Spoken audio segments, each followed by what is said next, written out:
everyone. Welcome back to the Earthdawn Survival Guide, the podcast for all disciplines, paths, players, and game masters. With your questers, Josh and Dan, I am Dan. I am Josh. And on today's podcast, we'll be discussing all things horrifical part, 18, 19, 20 by this point? I don't really know. Anyway, if you have any questions for us, please feel free to email us at edsgpodcast@gmail.com. We have one email to get to before we talk about our next favorite horrors? Favorite horrors. Whatever. It's kind More of a long horrors. list of... We like them all. They're all good, bad, indifferent, evil. Take your pick. Whatever. So this one comes in from Anthony, frequent emailer. We appreciate all these, Anthony. I hope you both are well. A group of friends and I run some demos at one of our gaming shops. We do 6 per year, every even month. I decided to run Earthdawn. Few, if any, had ever heard of it. We run 2 short slots, and I use them to explain the rules and cover some interesting ideas that Earthdawn bring to the table. I based it on a carnival Fantastic Francis Fairmont's fair. A troubadour who had been a mentor for one of the characters. He felt that his fair was being targeted and asked for help. I had some carnival games to set up to show the dice mechanics. High Striker, melee versus 5, target number 5, to hit and damage determined how high the striker would rise. This showed the mechanic of combat successes adding to damage step. Prizes were given based upon total damage 5. Archery, pretty self-explanatory, based on targets set up at various ranges. No one took a character with missile weapons, so it was not chosen as an option. Pity them. Ring toss, thrown weapons at target number 15 because it was rigged, but getting 2 extra successes allowed you to bounce a miss into a bottle. Rope ladder required 3 successful climb checks to climb, raises counting towards successes. Wound balance was required to stay on the ladder, so needed a successful climb followed by a wound balance. The first session ended with a final combat with a cadaver man, though he was disguised as a clown. Nothing like a frenzied undead clown to make an impression. The second session ended with a Relon who had been planted. They poisoned an ape and planted it after it passed away. The group was checking on the ape, thinking it was part of the sabotages taking place at the fair. They thought it was dead, then it got up and attacked. They rolled well enough after defeating it that they discovered the Relon crawling free and stomped it.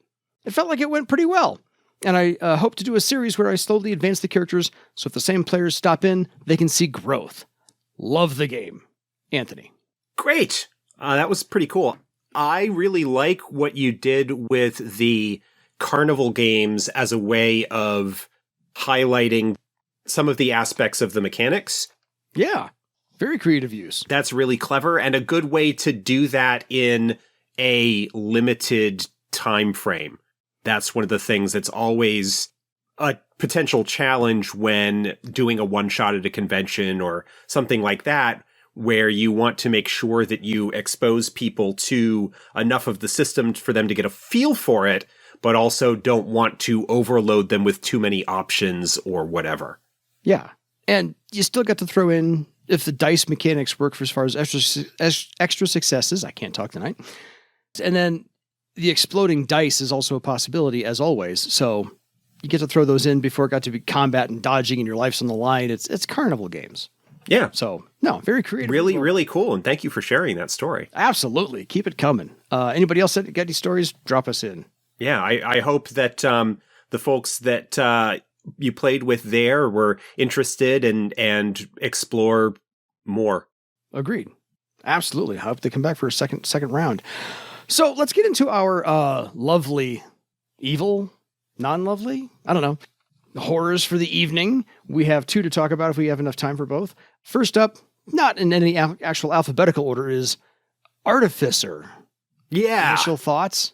Artificer is kind of cool. This is a horror that in some ways is going to potentially have its presence felt in a game without necessarily being an obvious or direct threat in terms of what it is doing to a community. Mm-hmm. It's a cool idea, and like some of the other things that we've talked about, provides an Earthdawn-flavored reason for something that is a classic fantasy gaming trope. Fair. Absolutely fair. So let's get down to the meat and the bones of it.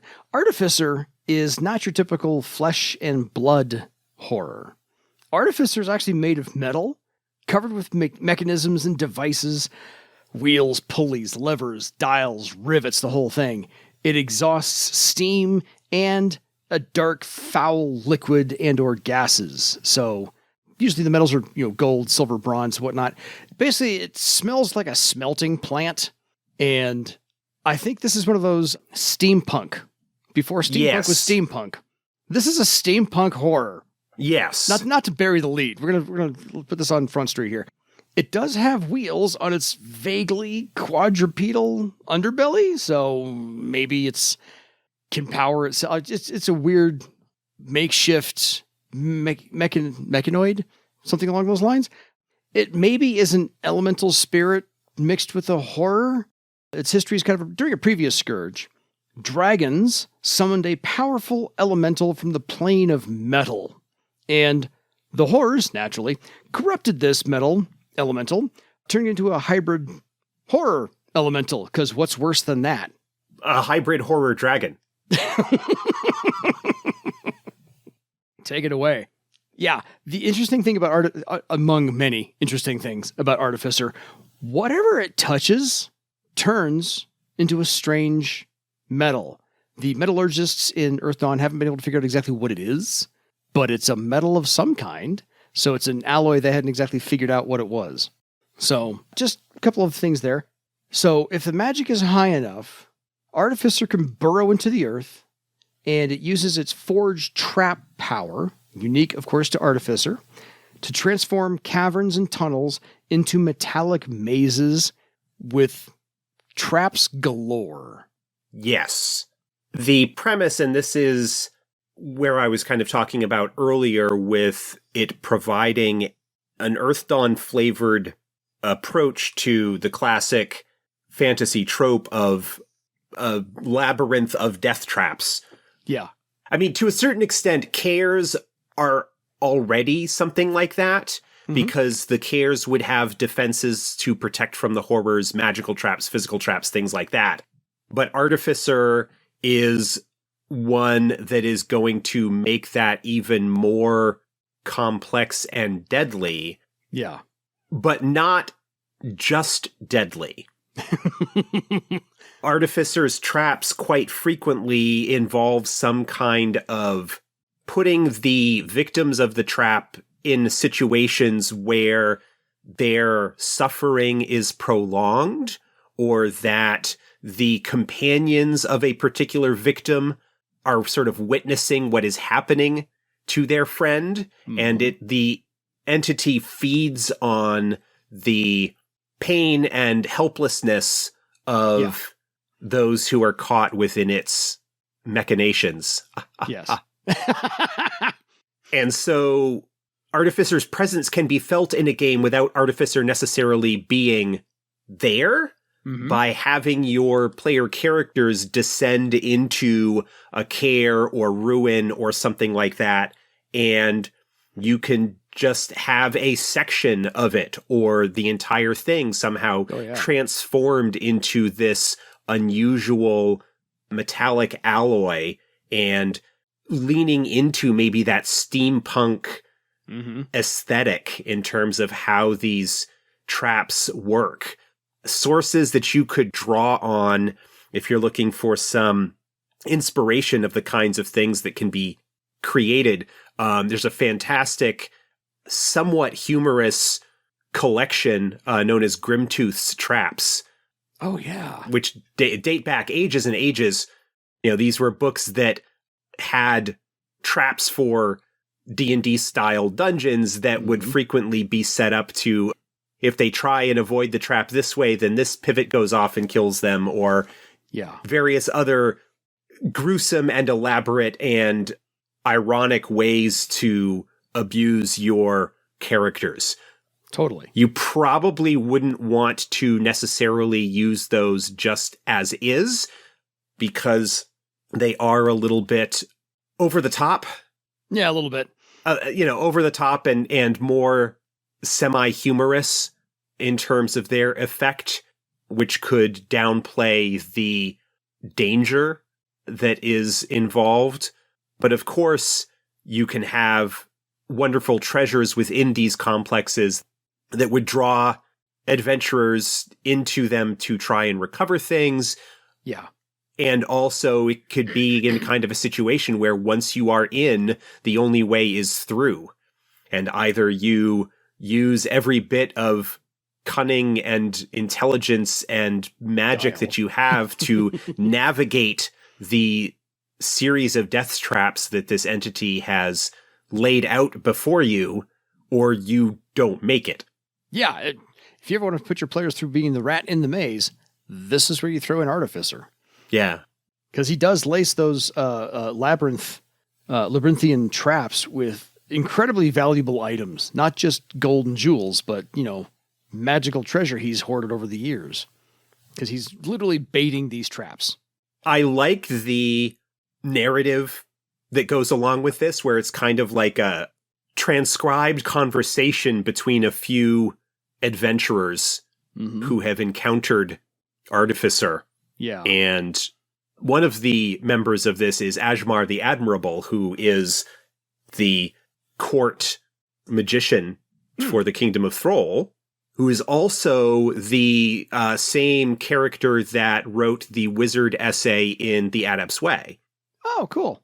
So there's this sort of recurring character that has popped up. So I would imagine that it's possibly the same writer who wrote both that Adept's Way entry and this one, because you will often see returning writers using similar characters to kind of connect their stuff together and give that sense of a living, developed, inhabited world. But yeah, there's this sort of a lot of discussion because the researcher that was working on this section finds that there's not actually a lot of solid recorded information about Artificer. And so this is the way that they get the information, is by talking to various adventurers who have encountered them. So one of Artificer's other powers is that it can swim through land, underground, like a fish does water, or a whale through water, because it's freaking huge, which reminds me of the dragon under Thrall, which can do the same thing. And I can't remember that dragon's name. Earthroot? Earthroot, yep. Yay, me! Look at my brain. So since Artificer is a elemental spirit corrupted by a horror, it is, however, immune to earth-related elemental spells. So I think it's one of the few times we've ever come across something in Earthdawn that it has listed an immunity. It just won't work. Yeah. I think elemental spirits frequently are immune to the element that they are affiliated with. Like, they can't be harmed by spells with that keyword or effects that do that. One of the other interesting things about Artificer is that, aside from its immunities, its only real power is the Forge Trap ability. It does not have the powers that are more common to horrors, like Horror Mark. It doesn't mark victims. It doesn't have the magical manipulation stuff, the karma tap or the things like that. So it really plays into its idea more of as a horror hybrid or very strongly horror corrupted spirit than perhaps a true horror. It is, however, an astral horror. It doesn't really exist in the physical realm as such. It works through the physical realm in terms of being able to use its powers to create the labyrinth death traps that it does. Yeah. And so it might be a somewhat difficult foe to defeat, because you would need to find some way to get into astral space in order to face it. Yeah. And of course, the astral space around it would be highly corrupt and cause all the associated problems with that at the time. Totally.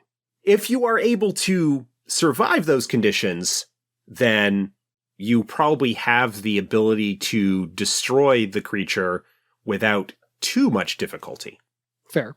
Because if you do, big if, you do somehow find it on the physical plane, when it's having a bad month or something like that, it's not without its own resources physically. Artificer does have 4 gigantic spring-loaded spikes that can shoot out each combat round.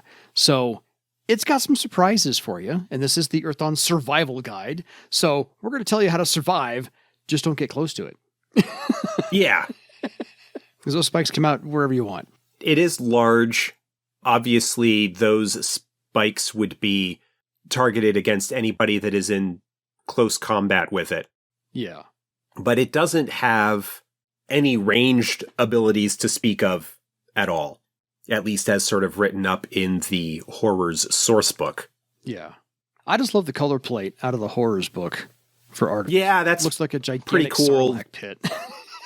The black and white picture by Mark Tedden that accompanies the entry is pretty cool as well, which gives this kind of gaping maw of an undefined kind of steampunky thing. Oh, totally. It's just both pieces are great.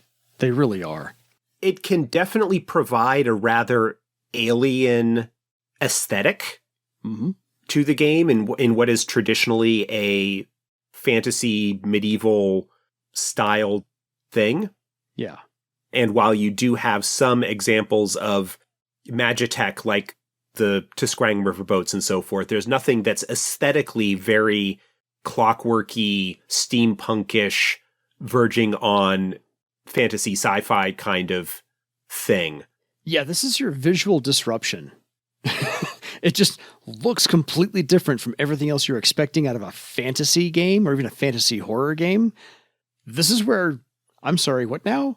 Metal and rivets and, gears and belching steam and miasmas and all that sort of stuff. Pulleys and levers, and you're like, what is going? Yeah, so this is like the nightmare of the Industrial Revolution personified.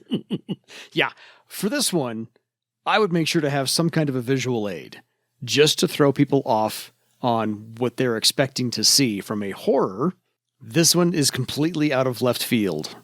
Yeah, one of the cool things about this in one regard, in its ability to allow you to create a death trap dungeon.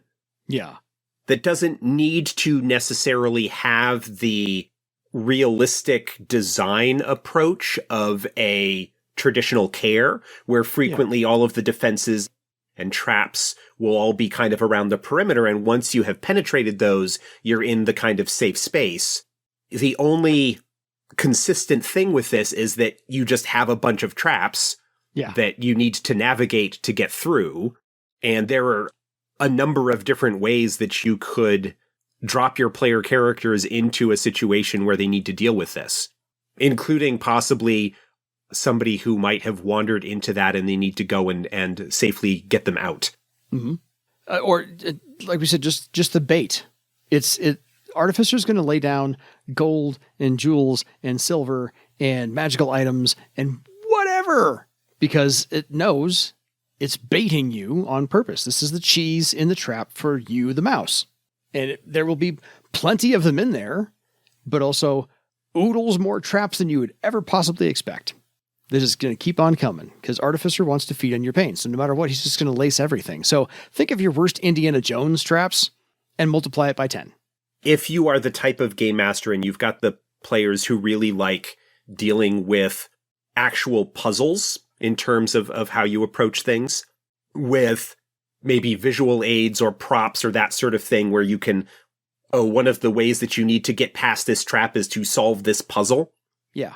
Some people don't like having to rely necessarily on their own knowledge or ability to solve puzzles in order to bypass an obstacle in the game. But if you are a game master or you have players who are into that sort of thing, that's something that you could really take advantage of with an Artificer dungeon.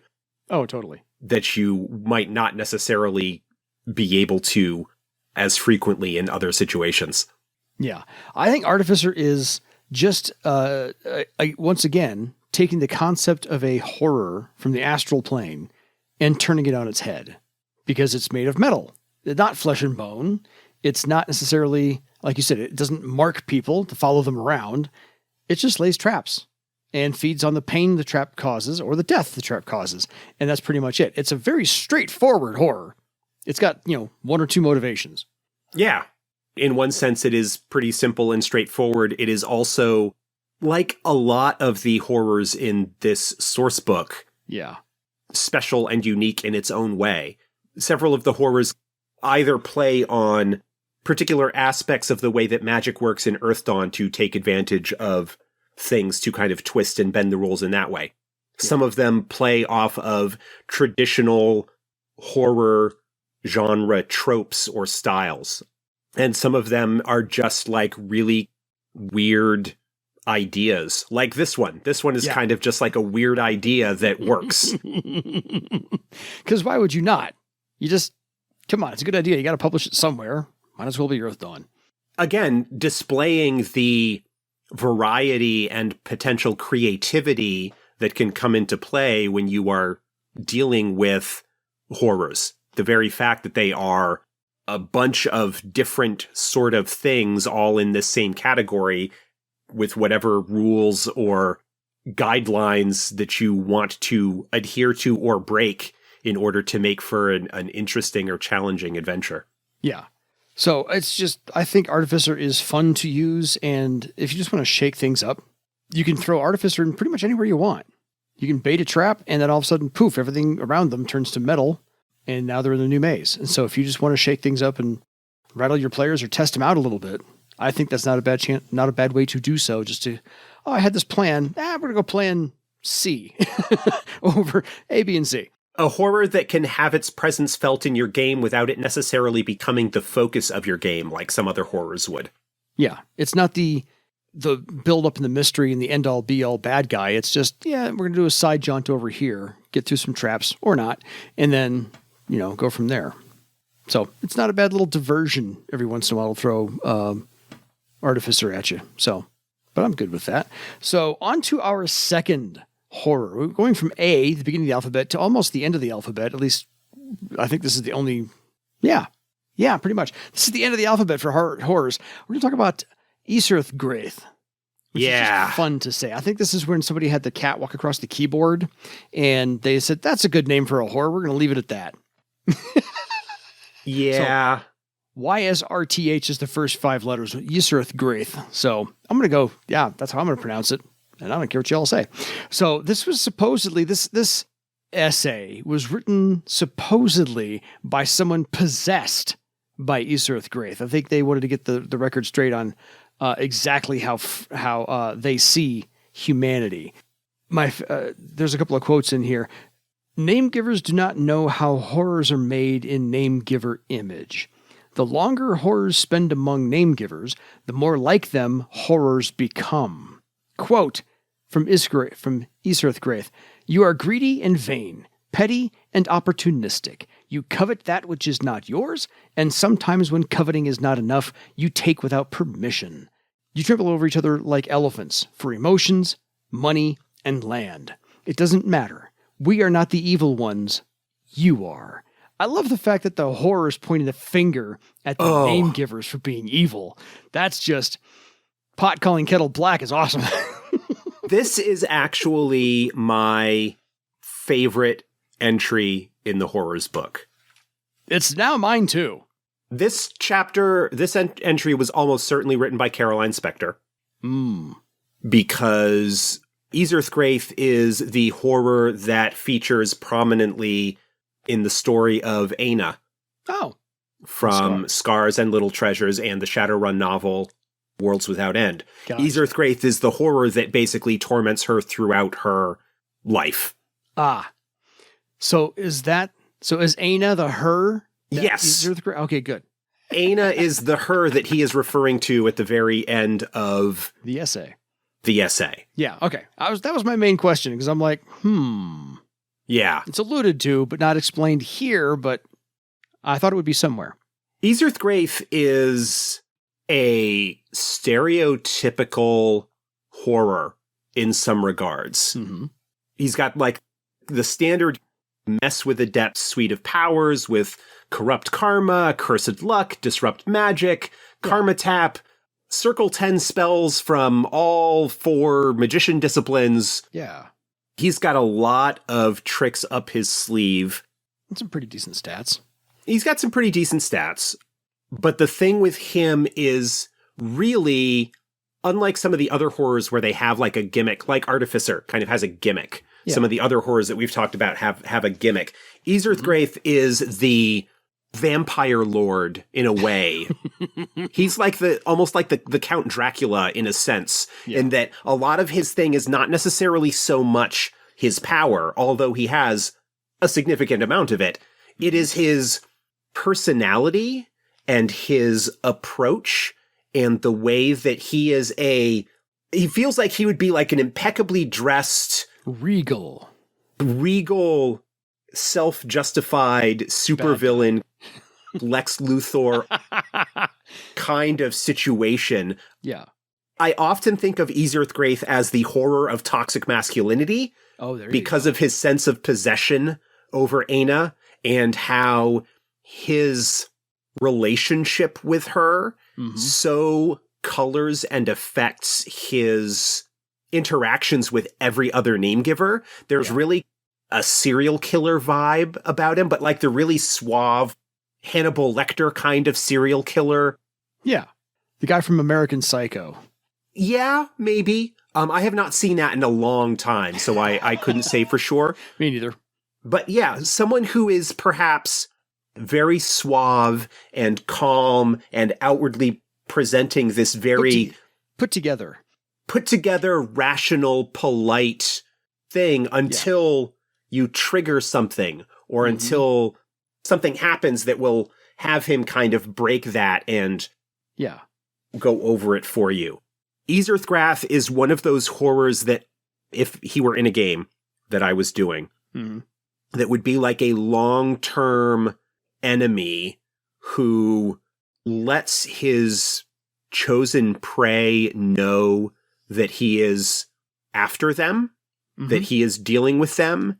And if he has perhaps especially a more powerful adept that he's targeting or interacting with or going after, he is the kind that would go after loved ones, would do things to make the adept feel helpless. Yeah. And even perhaps turning it around, again, to go on to that like idea of toxic masculinity or an abuser or something like that. Oh, look what you made me do. That emotional gaslighting abuse. Gaslighting, emotional abuse, manipulation. Oh, yeah. Feelings of helplessness. You brought that quote up at the beginning. I'm not the evil one. You are. You do these things. All of you name givers do these things. We're just reflections of you. Yeah. So Ysrthgrathe is just... Now I want to voice him in a novel. He is delicious. We've talked about the horrors sort of being evil. Yeah. And some of them are just simply like monstrous or whatever. Yeah. You know, we've talked about bloat forms and stuff being like sort of stereotypical, like cackling villains and grotesque and whatnot. Ysrthgrathe is the one that is, in a sense, the most human. It's not the sort of evil of, say, a thing like the xenomorph. Oh, yeah. Where it's instinctual. But very suave. Calculated, charming. In its own way, maybe a little bit kind of sexy. Again, like the sort of Count Dracula master vampire kind of situation that is sort of iconic in a sense. Yeah. Very self-assured and egotistical. Yeah. Just deliciously wicked. Twisted and evil and wicked. Yeah. In a way that is, in some cases, maybe a lot more relatable. Because it is so similar to the kinds of things that we might encounter in our regular lives. Yeah. Well, because it's not barbaric and it's not overt like some of the other horrors can be. Some of them are barbaric. Some of them are a little nebulous. And so you're dealing with something that's undefined. And I mean, Artificer is pretty straightforward. That's it. We talked about Artificer a minute ago. Ysrthgrathe is, like you said, he's insidious. He's wicked. He's confident. I'm calling him he.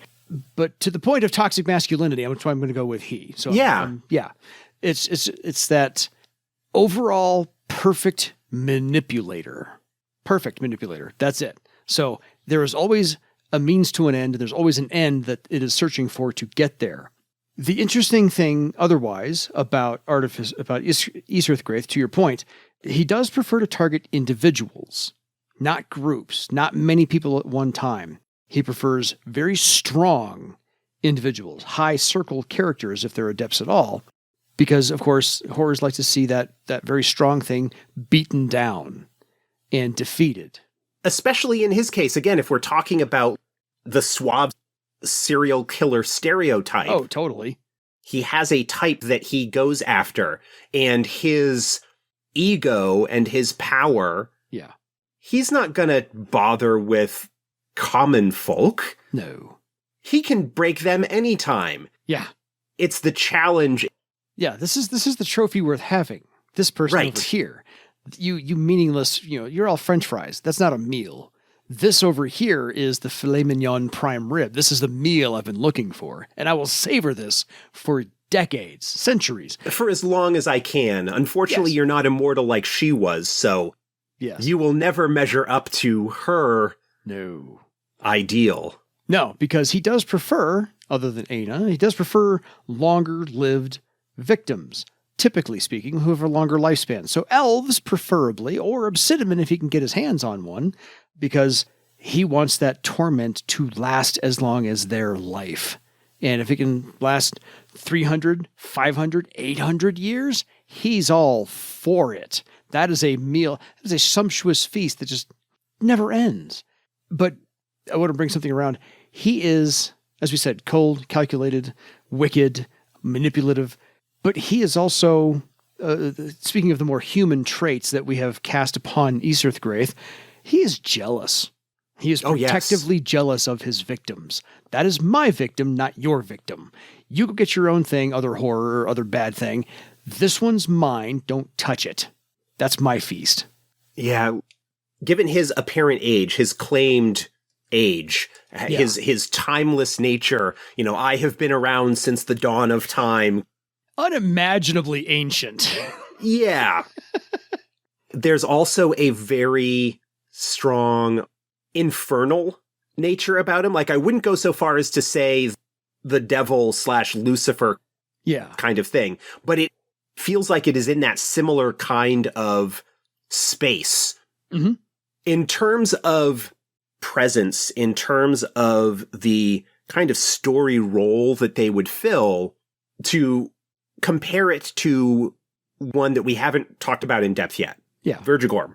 Oh, Vergigorm is sort of this iconic horror of horrors, hunter of great dragons kind of thing. Yeah. But Vergigorm feels like more of a force of nature in a similar way that Ristul is, for example. Mm-hmm. There's not necessarily a way that you could do it. And Vergigorm feels very impersonal when, like, it comes to becoming involved in things. Vergigorm doesn't target regular name givers. No. They are typically beneath its notice. We're ants. Ysrthgrathe is the personal touch.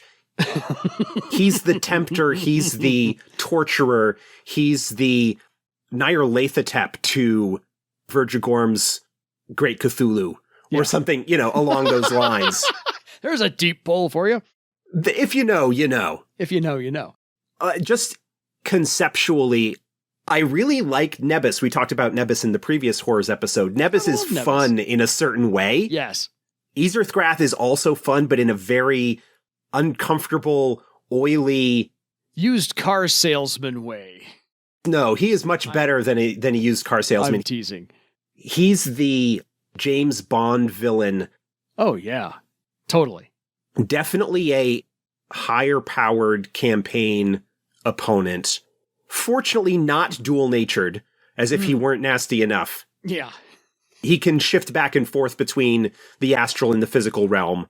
There are some consistent aspects of his appearance that are kind of always the case, even though he has some significant illusion magic and can sort of mask himself. There are certain things that always kind of appear whenever he manifests. Yeah, he can disguise himself masterfully. Other victims may perceive Ysrthgrathe as beautiful, with a melodic and hypnotic voice and robes richly embroidered with gold and precious stones. Yes. Ugh. Yeah, I mean, victims first only see how his long velvet robes constantly shadowing their face. Ysrthgrathe's face. To your point, everybody sees him differently. The robes are always brown, not entirely sure what that's about, but something always feels like it's writhing underneath those robes. And he's got long, thin, spidery hands with razor-sharp nails. The upper half is a muscular human. The lower half is snake-like with yellow and greenish scales. So kind of like a Medusa Gorgon type thing. Yeah. And his face is in... Like from Clash of the Titans. Yes, totally. I had the exact same thought. And Ysrthgrathe's face, when you do get to see it, is an elongated skull with black eyes and yellow teeth. So this was announced. I didn't mention it on the show when I was briefly summarizing the Earthdawn reveals from FreedoniaCon. Yes. The next horror miniature that is going to be available with the Deeper Secrets Magic book. Yeah. The Magic book. So the next Kickstarter, the Earthdawn Kickstarter, we're going, Ysrthgrathe is the horror that we are making available. Yeah. And I've seen some of the preliminary modeling for him. I'm thrilled. Ysrthgrathe is just wonderful. His connection with Aina and the ongoing story that culminates in Worlds Without End, the Shadowrun novel, where it appears, spoilers for a 25-year-old book, he appears in the Shadowrun era. He appears at the tail end of that. Big part of that book is Aina going around trying to convince the other immortals that he's back. Mm-hmm. And some of them don't believe him and whatnot. It sort of ends with a culmination of her facing off against Ysrthgrathe over Crater Lake in Tir-Tairngire in Oregon. Nice. Where she, because Crater Lake is a ley line nexus or some kind of powerful magical site, basically calls down a bunch of power and smites him. And then there is an epilogue that has her returning home to a packet or a series of faxes or something like that was sent to her from Harlequin, from Cainbuel. Yeah. Who is also in that book. Basically saying, hey, check all this out. And it's basically like a bunch of stories of things that are very similar to the early signs of the horrors and whatnot. Yeah. Like, that's how it ends. It's like, oh yeah, he showed up and basically used your fear and hatred of him to spike enough magic to further along the return of the horrors. It's just, oh. So here comes another Scourge soon. It's just a gut punch of an ending. Yes. And so having that novel and then having this entry and knowing the connection between them and whatnot, it's all just mwah. It's just wonderful world building and storytelling. And Ysrthgrathe is such a delicious villain. Yeah. The guy you love to hate. And I'm okay with that. So otherwise, how would you use Ysrthgrathe? Because we've talked about many ways that he could appear or powers he's got and the personality behind it. I think that probably if you've got a late game, right? If you've got a game that has gone into higher journeyman or up into 9th, 10th circle or whatever, maybe especially if your group has messed with another horror's plans or something, somebody might just draw his attention. Fair. And he can start making himself known and start messing with whoever, like the individual that is chosen, and trying to isolate them, make them feel like their friends and allies and loved ones are not safe around them. One of the things that was involved with his relationship with Aina is the supposed sense that supposedly he was the one that granted her immortality. And so there might be, like, again, offering deals, again, going with like the very kind of classic infernal tempter situation. This is a horror who is going to work, maybe kind of starting behind the scenes or being kind of subtle about things. Yeah. And trying to manipulate their chosen target and draw out whatever kind of suffering or pain that he can for as long as possible. he's not going to like pop out from a dark alley and like attack his victim. Oh, no. He's going to be the one who, playing into the idea of this toxic masculinity, possessive, abusive kind of personality, is going to have a very look what you made me do kind of situation, and find the avenues of self-doubt and the levers that he can pull to make his target doubt themselves and feel weak and unable to stand up to him, and to maybe make a deal or whatever in order to, you want to maybe like draw inspiration perhaps from the Unseelie Fae, the sort of darker fairies who will make deals and whatnot, but be very legalistic about the terms of the deal to find ways that they can turn that to their advantage in order to work on and slowly break the victim. Character. Yeah. This is a horror that, like I said, phenomenal villain, delicious character, like skeezy, oily. There is no doubt that he is an evil SOB. Like, we've talked about how you always want to be careful when you're targeting your player characters with a horror. This is one especially that you want to be very careful, because his methods and his personality and whatnot are so close to something that could be somebody's actual experience. Fair. That you want to make sure that you're not crossing those lines. You certainly want to make sure that you are not unwittingly triggering post-traumatic stress or other kind of situation from somebody. You don't necessarily know what your players might have experienced or been through, and so this is one that you especially maybe want to be careful about how you handle it. Yeah. It's possible that you could end up with a situation maybe where, rather than any of the player characters, but if they're still getting higher powered, that maybe Ysrthgrathe has targeted one of their mentors or high-powered allies. And so they become targets in a sense of the horror trying to manipulate this other person as a victim. Yeah. And so they could sort of find themselves caught up in a situation where they might end up needing to deal with Ysrthgrathe. And that might be a way to do it without directly targeting one of the player characters with this kind of potentially skeezy situation. Fair. So I think that just about covers it for Artificer and Ysrthgrathe, two of our better horrors that we've come across in recent months. And not that any of them are slouches. They're all good. These just have something special to them.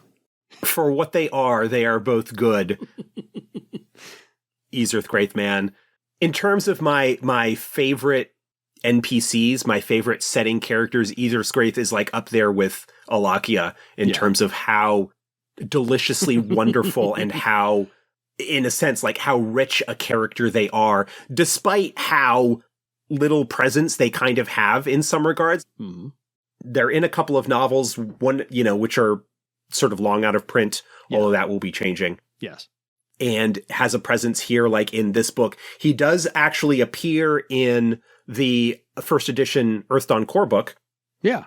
There's the image, it's like Aina reaches for immortality or something like that, which is Aina and Ysrthgrathe. Is who that depicts. Right. Delicious character. Delicious villain. So until next time, folks, look what you made me do for your legend. That's awful. Awful. Good night, everybody.